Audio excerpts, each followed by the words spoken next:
お疲れ様です。小道具です。今回は私、興奮しております。ついにパイロットのラスボスをお迎えしてしまいました。見てください、この箱。パイロットのボールペンの化粧箱って全部一緒なんだと思っていたんですけど、こいつは違っていましたね。この質感ですよ。シボありの白い化粧箱に金色の白押しロゴ。このシボは和の雰囲気を醸し出していて、とても高級感があります。やっぱりラスボスは一味違いますね。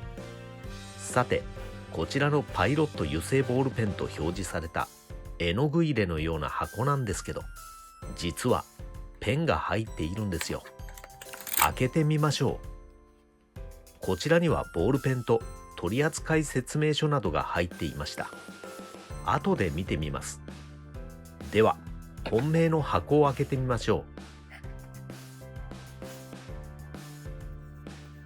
う。片面がフラップになっています。こちらは切り箱のようですね。切り箱は気密性が高いので、外部の湿度や気温など環境変化から中の収納物を守る特徴があります。そして霧の成分の中にパウロニンやセサミンといった虫を寄せ付けない成分が含まれているため、虫がつきにくいのも特徴です。軽いですしね。切り箱を開けます。気密性が高い分しっかりしています。硬い。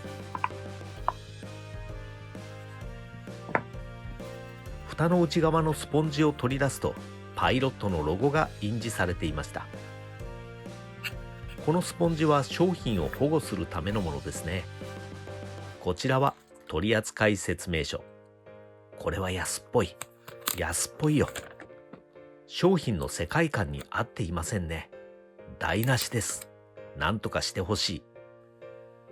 そしてこちらは漆の説明書。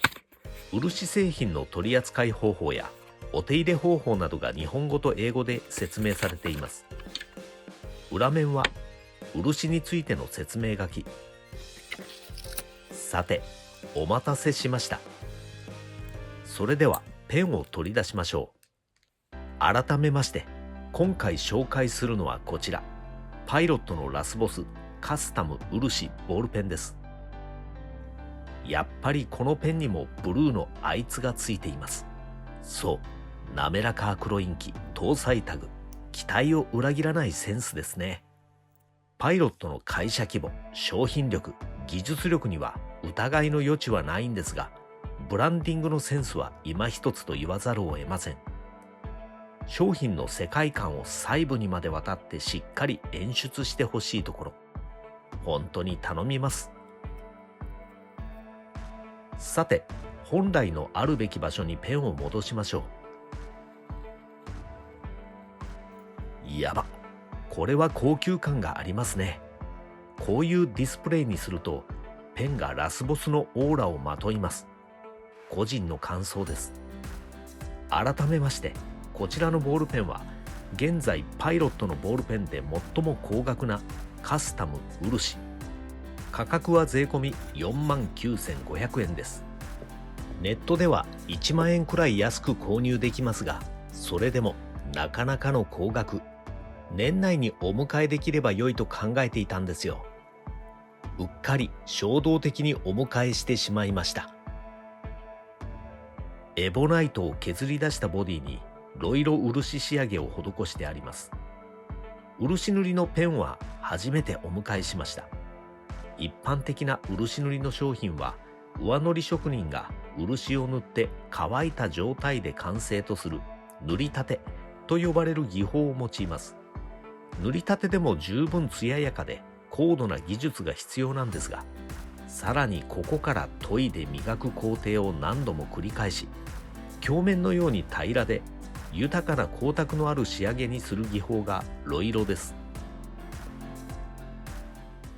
ではデザインを見ていきましょう。ゴールドの口金はストレートではなく、よーく見るとかすかにカーブを描いているのがわかります。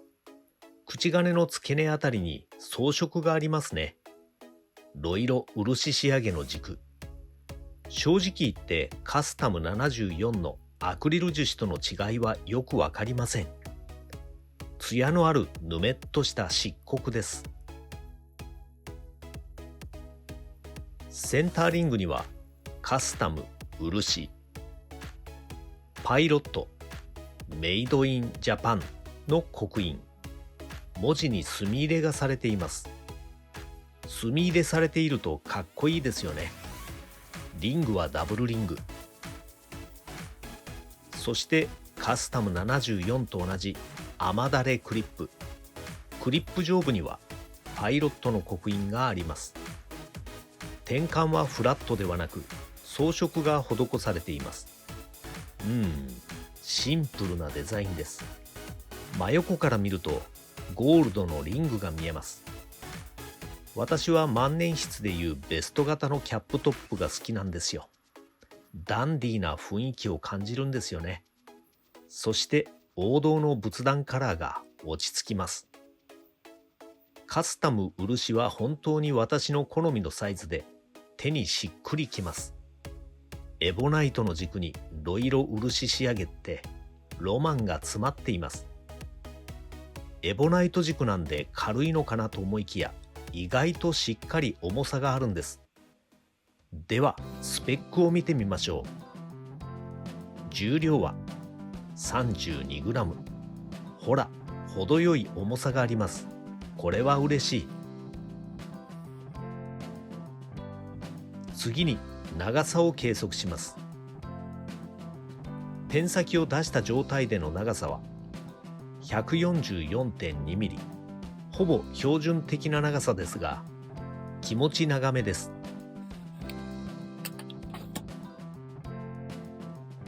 軸径を計測します。グリップ位置の径は 11.7 ミリ。ほら、いい感じに太軸です。リング部の径は 14.1 ミリでした。それでは重心の位置を確認しましょう。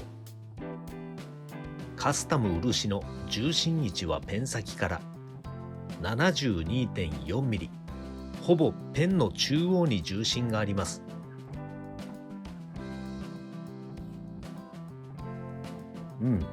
だいたい中央あたりですね。グリップするとこのあたりに重心がきます。バランスがいいですね。さすがパイロットのフラッグシップ。優等生的な匂いがしてきました。パイロットのカスタム漆はツイスト式ボールペン。軸を回転させてペン先を繰り出します。滑らかな回転。雑味なくねっとりと回転します。ペン先を出した時に軽くロックし、ロックを解除するとこれまたねっとりとペン先を収納します。このねっとり感は独特です。似たようなツイスト感のボールペンはモンブランのマイスターシュテュックくらいでしょうか。とても上質です。ねっとり感が気持ちがいいですね。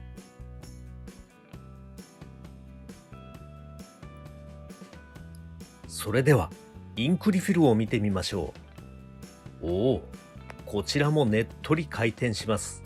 なんか不思議な感覚ですね。軸とキャップが当たって抵抗になってるのかな。締結部はこんな感じで両側とも金属です。エボナイト削り出しの軸なんですが、私には樹脂軸との違いは分かりません。そして搭載されているリフィルはこちら。パイロット BRFN30 の M サイズ。パイロットが誇る滑らか低粘度アクロイン機です。メイドインジャパンの1ミリ径。それでは元に戻します。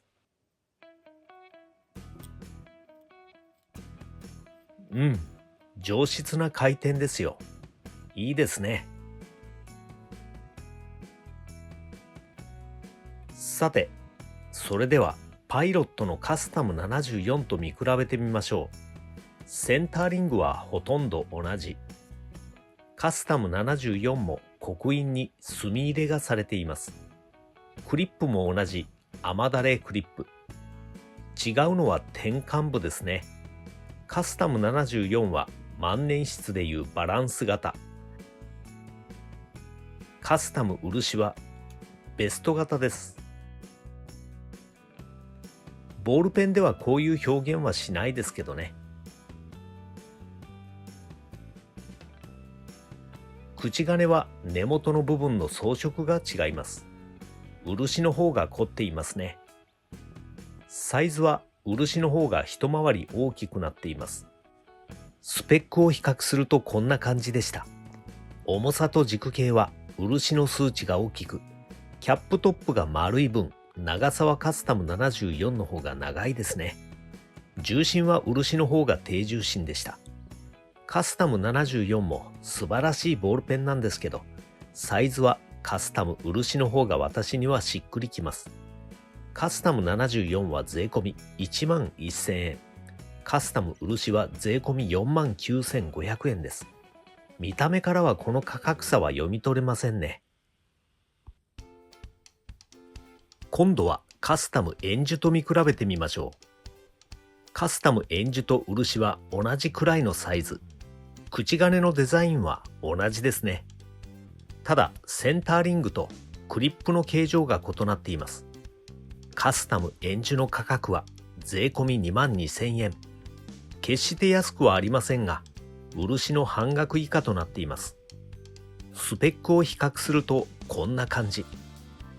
グリップ径は同じですが、円樹は 40g 近い重さがあって、これまた最高なんですよ。とてもお気に入りの一本です。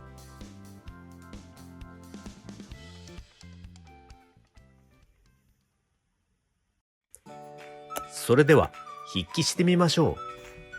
パイロットのフラッグシップモデルのツイスト式ボールペン、カスタム漆。エボナイト削り出しのボディにロイロ漆仕上げを施してある魅惑の高級ボールペンです。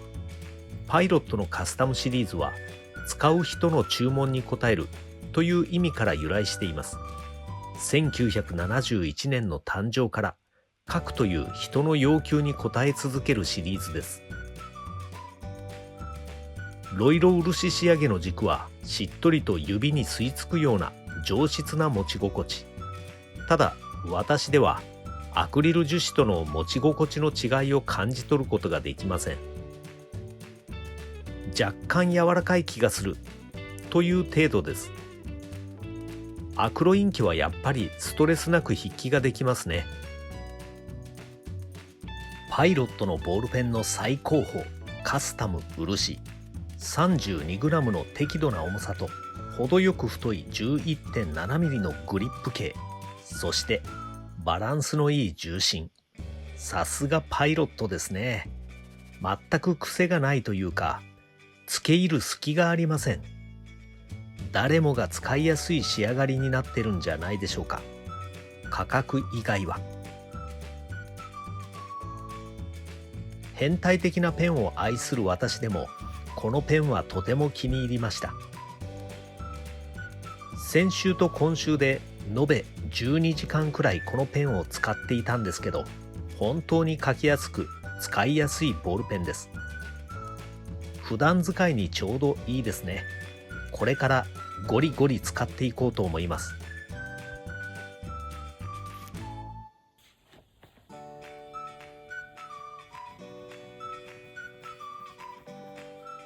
では、ペン先のガタつきを確認します。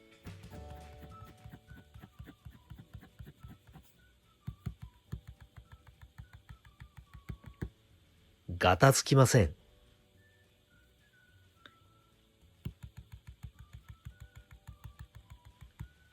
ガタつきませんね。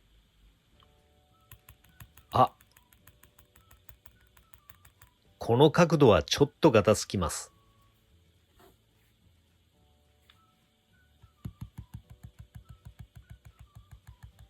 ガタつきません。指で動かすと若干ガタつきがあります。全然気にならない程度のガタつきですね。もちろんアクロインキは書きやすいですし、書き出しから全然ストレスなく筆記ができるんですけど、油性インクでも書いてみたいということで、パイロットの超極太油性インクに交換してみます。こちらは BRF25BBB パイロットの超極太油性インクの 1.6mm です。こちら税込み275円なんですよ。安いですよね。高級ボールペン用の G2 タイプのリフィルは800円かそれ以上しますからね。特に舶来物の場合。ペン先が太い。それでは筆記します。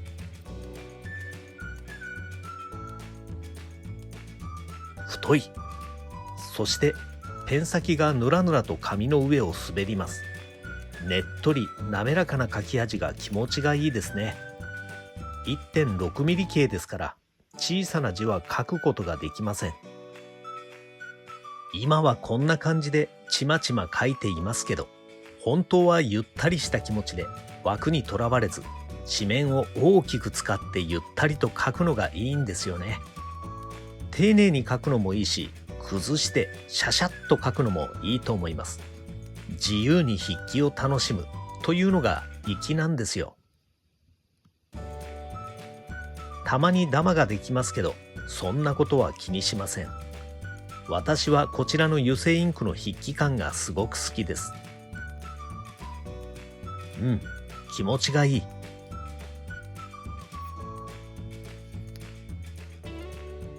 アクロインキの筆跡と比べてみます。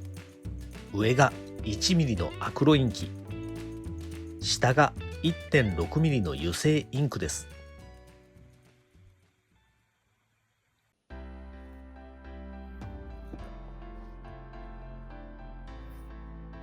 こちらは金黒、仏壇カラーのボールペンたち。こうやってペンケースに並べると見応えがあります。それぞれクリップ、センターリング、そして転換のデザインで差別化してあります。いいですね。ここにカスタム漆が仲間入りしたのはめっちゃ嬉しいです。カスタム漆はいずれお迎えしたいと焦がれていた一本なんですよ。パイロットのボールペンたちを何本かお迎えし、いずれはパイロットの最高峰である漆をお迎えすることを夢見ていました。国産メーカーでは数少ない憧れのボールペンの一つだったんです。とはいえ、おいそれと手を出せる金額じゃないんで、できれば年内にお迎えしたいな、くらいにバクッと考えていたんですけど、うっかり勢いでポチってしまいました。本当は何人かの視聴者の方にリクエストいただいているカスタムヘリテージ SE を候補に入れていたんですけどね。お迎えできてとても満足しています。お迎えしてからはずっと持ち歩いていて、結構ゴリゴリ使っています。ただ、皆さんにおすすめするようなペンではありません。特にコスパを意識されている方には全くおすすめできる価格ではありません。私なんかだと実際にペンを持ってもエボナイトや漆仕上げの感触を感じ分けることができません。レジン軸との違いがわからないんです。カスタム74やセーラー万年筆のプロフェッショナルギア、そしてプロフィット21のアクリル樹脂、もっと言えばモンブランのモンブラン樹脂との違いを感じ取ることができません。やっぱり漆は違うなぁと言えればかっこいいんですけど、私はわからないんですよね。なので同じくらいのサイズで重さのあるボールペンであれば、セーラー万年筆のプロフィット21の方をおすすめします。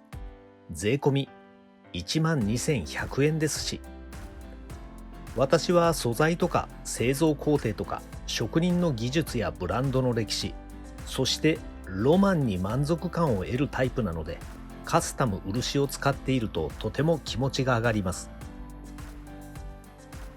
パイロットの最高峰のボールペンというだけで気にならざるを得ないですよね。削り出しのエボナイトにロイロ仕上げで漆を塗り込み、研いで磨く。こうして職人技によって仕上げられた光沢のある軸。実はパイロットは創業当時にすでに漆の塗装技法を開発していたそうです。そして削り出しのエボナイトに漆を塗り込んだ万年筆カスタム845がカスタムシリーズの最上級品としてリリースされたのが2002年のこと。なので技術的にも成熟していると言ってもいいんじゃないかと思います。カスタム漆は2種類の色がラインナップされています。ブラック、漆黒とレッド、朱です。レッドもすごく魅力的なんですよね。万年筆では持っている人を見かけます。悩みに悩んだ末、オーソドックスな漆黒を選択しました。